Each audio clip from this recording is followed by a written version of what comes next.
Hey everyone, ready to really unlock your spoken English and find that confidence you're looking for? We've got some great stuff to share today. We did a deep dive into this YouTube channel, DEP Daily English Podcast, and they have some seriously cool tips. Yeah, it's not just about memorizing more words. Right, it's like rewiring your brain. Yeah, and having fun with the process. Okay, so tell me more about this whole brain rewiring thing. It sounds kind of intimidating. Well, it's actually fascinating when you think about it. When you're learning to speak a new language, you're building new pathways in your brain, like learning a new dance move. Hmm.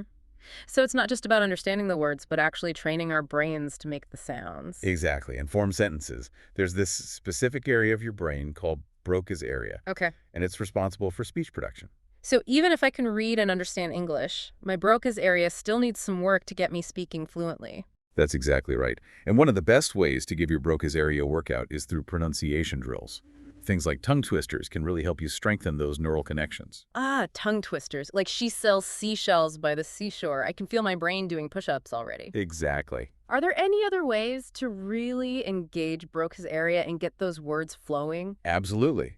The source we looked at talks about thinking in English. It sounds simple, but it's a big shift. I've heard that advice before, but I always struggle with how to actually do it. I feel like I'm just stuck in this translating loop.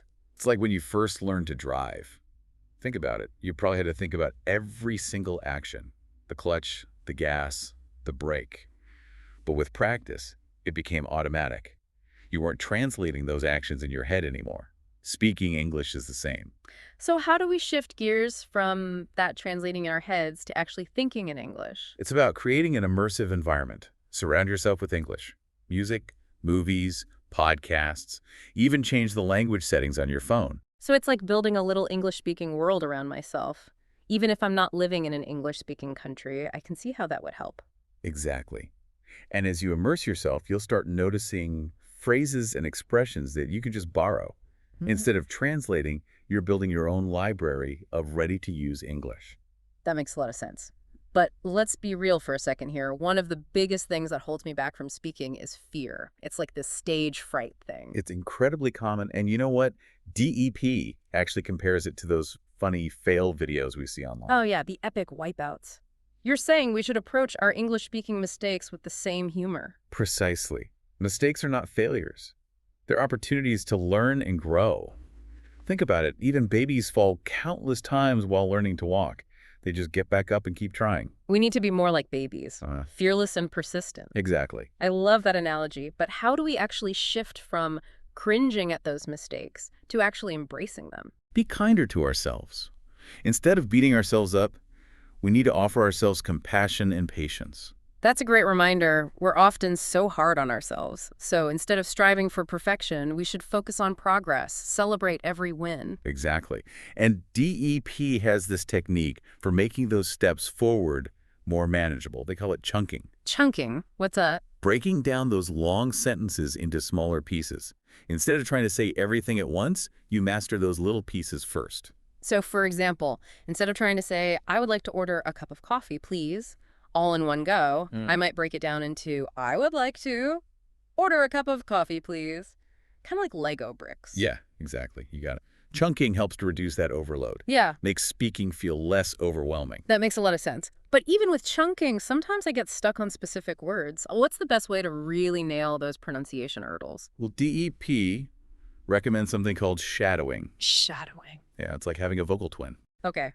I'm picturing myself with a microphone trying to sound exactly like, I don't know, my favorite actor. Yeah, that's the idea. You choose a piece of audio, something you enjoy, and try to mimic their pronunciation, the intonation, as close as you can. It's like having a conversation partner, even if it's just a recording. Exactly. And you pay attention to the details, how they pronounce certain words, where they put the stress, the intonation changes. So it's about embodying their speaking style, not just repeating words. Exactly. And the more you practice, the more natural your spoken English will become. Okay, shadowing is definitely going on my list. Yeah, But with all these techniques, how do I know what's best for me? that's a great question, and it leads us to a crucial point. What are your fluency goals? So it's not just about speaking English in general, but about figuring out what fluent means to me. Right. If you're learning to travel, your definition of fluency might be being able to order food, Ask for directions, basic conversations. Makes sense. But if you want to work in an English-speaking environment, your goals must be much higher. So it's about tailoring my approach to my own unique needs and aspirations. Exactly. That makes a lot of sense. And speaking of tailoring our approach, you mentioned earlier, we need to be kinder to ourselves. Embrace those mistakes. How do we actually do that? You're absolutely right. That's where mindset comes in. And that's something DEP really emphasizes. It's all about how we view those challenges, turning those negative thoughts into something constructive. So it's not just about the external techniques, but also the internal dialogue. Exactly. How do we actually cultivate that positive mindset? One powerful technique is to shift your focus from what you lack to what you already have. Wait, you mean practicing gratitude? I didn't realize that could apply to language learning. Oh, it absolutely does. Think about all the amazing resources you have access to, online courses, language exchange apps, podcasts like this one. You're already on an incredible journey. I never thought about it that way. It's like shifting my perspective from I can't to I'm learning. Exactly. And appreciating the progress you've made. And that gratitude can really fuel your motivation and help you persevere. This is so insightful. We've covered so much already. Brain science to chunking and shadowing. And we've only just scratched the surface. There's so much more when it comes to finding your voice and becoming a confident speaker. Well, luckily for our listeners, we're just getting started with this deep dive. We'll be right back with part 2, where we'll go even deeper. Don't go anywhere. Welcome back to our deep dive. Before the break, we were talking about mindset and gratitude in our language learning journey. Yeah, it's amazing how much our thoughts impact our progress. It really is. But even with a positive mindset, there are times when I just feel stuck. Like I'm putting in the work, but the words just aren't coming out. That's a really common challenge. It's the gap between understanding and actually speaking. You might understand a lot of English, but producing those sentences feels totally different. It's like knowing a dance but feeling awkward when you try to actually dance. Perfect analogy. And DEP has the strategy for bridging that gap. They call if bridging the gap through action. Bridging the gap through action, what's that all about? Basically, we learn by doing. Instead of waiting till we feel ready to speak, we need to jump in and start using the language, even if it feels messy at first. So it's about embracing that learn by doing mentality, not being afraid to make those mistakes. Exactly. Think about learning to ride a bike. You can read all the books, but you won't learn until you get on that bike and start pedaling. And probably fall a few times too. Of course. But those falls are part of the process. Every time you get up, you're getting closer to mastering the skill. Okay, so instead of waiting until I feel perfectly fluent, I should just start speaking, even if it's just a few words. Exactly.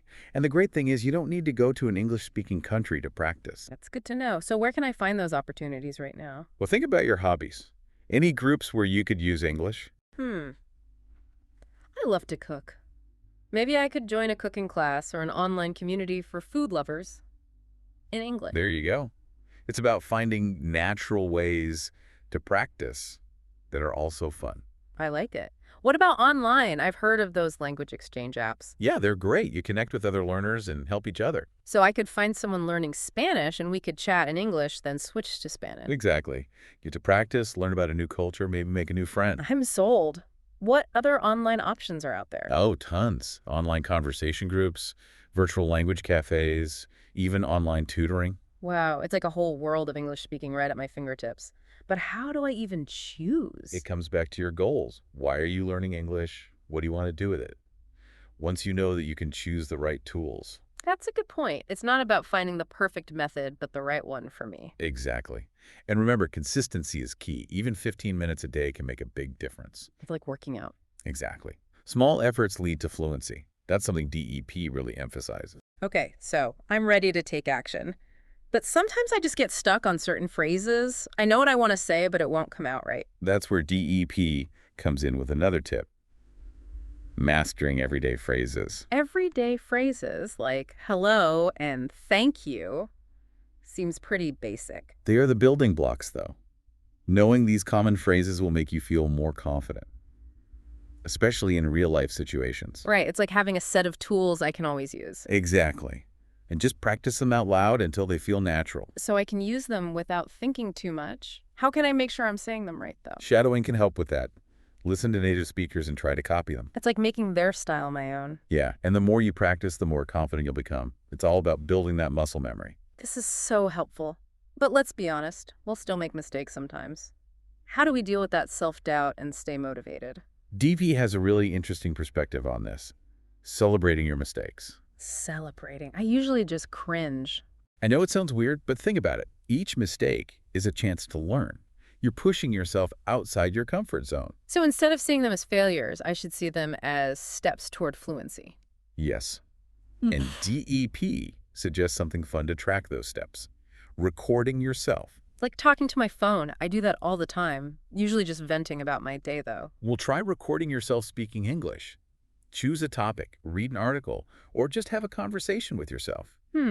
Like a personal language coach in my pocket. Exactly. You can see what you need to work on. What should I listen for? Start with your pronunciation. Are you saying the words clearly? If not, which sounds are tricky? Okay, so pinpoint the problem areas. What else? Listen to how smoothly you're speaking. Any hesitations? If you get stuck on certain phrases, practice them more. Like polishing my English. And your tone. Try different ways of expressing yourself. Find what feels natural for you. Love that. It's about finding my own voice in English. So recording myself helps me see where I need to improve, and then I can practice those things. Exactly. And don't forget to celebrate the progress you hear. I will. This is so motivating. We've uncovered so much already. And there's still more. Well, luckily for our listener, we'll be right back with part 3, where we'll dive into even more strategies. Don't go anywhere. Welcome back to our Spoken English Deep Dive. We've covered so much already, rewiring our brains, practicing those sounds, finding ways to speak more confidently. Yeah, and we talked about taking action, finding opportunities to practice, even celebrating those mistakes. But even with all these amazing tips, I feel like there's something missing, like a piece of the puzzle. You know what? I think you're right. And DEP actually talks about this too. It's all about mindset. Mindset. So it's not just about what we do, but how we think about speaking English. Exactly. Think about it. If you go into a conversation feeling nervous, you're more likely to make mistakes. So our thoughts really can affect how we speak. They do. Yeah. And the good news is we can actually train our minds to be more confident. DEP talks about this technique called visualization. Visualization. Yeah, it's like making a movie in your mind. You picture yourself speaking English perfectly. So like imagine myself ordering food at a restaurant without any hesitation. Or giving a presentation in English and feeling totally confident. Exactly. The more you visualize it, the more your brain starts to believe it's possible.